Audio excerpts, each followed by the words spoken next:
I think if you have to leave a show, especially a show like ER, that's the way to go.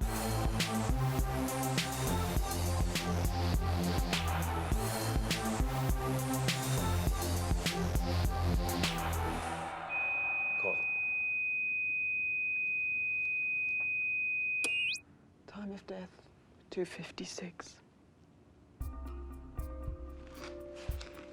Almost 30 million people tuned in on Thursday night to watch ER. Nobody could binge watch it.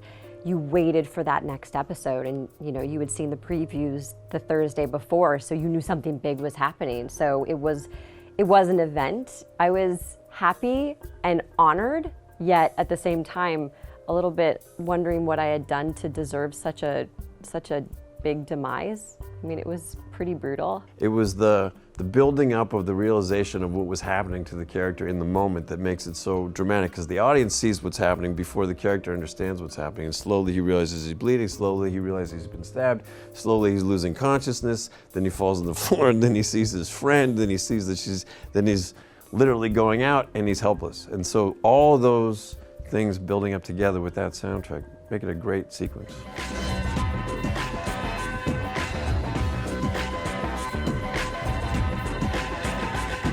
I was in New York in my apartment by myself, and I started to watch it, and I called my husband in Los Angeles, and I said, make sure you go over to my mom's house and you don't let her watch this episode, because this won't be good for my mom to watch. There was a lot of blood. In order for it to read on camera, there's way more than you end up seeing.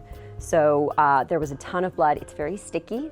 Sticky stuff is really what you come away with at the end of the day, wanting a really good hot shower. To this day, I have people coming up to me. They'll get ashen when they see me sometimes, because it was such an amazing 2 episodes. I remember the biggest thing was, how did you do that with your eyes? How do you do that thing with your eyes where you look like you're going unconscious? You really like you were passing out. Ever since I was a kid, I was able to practice this thing where Everybody got the script, and it kind of trickled in, people coming up to me on set saying, you're gonna be all right though, right? I think the person who took it the hardest was Alex Kingston. The scene where I have the trach and I diagnose myself when I'm covering my trach and I say, pee. She couldn't get through that scene. She just kept bursting into tears and saying, oh, I can't do it. I don't want her to leave. What is it? Chest pain, sudden onset. Put her up to 100%. We need to go for a spiral CT right now.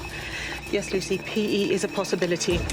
I think my conversation with Noah after I knew I was leaving, I'd say the best way to describe it was bittersweet. I think he was surprised and I think sad to see me go. Kellie came on that show and we were like rock stars, we were like, who's the new kid and why is she getting a whole episode about her, and we don't do that, and that's not the kind of thing we do. Like, we were, I don't want to say pricks, but we were cocky. We worked extremely hard to be the #1 show over those 5 seasons, and when Kellie came on, it was like, earn your keep. Listen, I don't want to be on your case, but you got to pick up some other Look, I just patients. found him in the lounge. Have you sutured the leg lack yet? I've got the chart right here. Good. I'm on my Let way. Malik stay with this Malik, guy. just forget it, Carter. He challenged me a lot, and he knew how to do that show so well because he started at the beginning. So I just I was just like this little puppy, like tagging along behind Noah the whole time. Here's where I harbor a lot of guilt.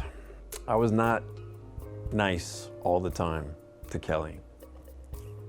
And I feel bad because there were a lot of extenuating circumstances in Kellie's life that I wasn't aware of at the time. Because just to give you a little backstory, my sister had passed away a week before I started ER. So ER was all tangled up with a lot of bad time in my life. It was kind of scary and exciting for me to just jump on that train. So to be able to be part of one of their most important episodes is truly an honor and something I it's a feather in my cap, and I keep that with me. I can look back and say, that was a singular experience because I've now done a lot of work since then. I've been on a lot of sets since then. I've worked with a lot of wonderful people since then. But that group of people knew what they were doing.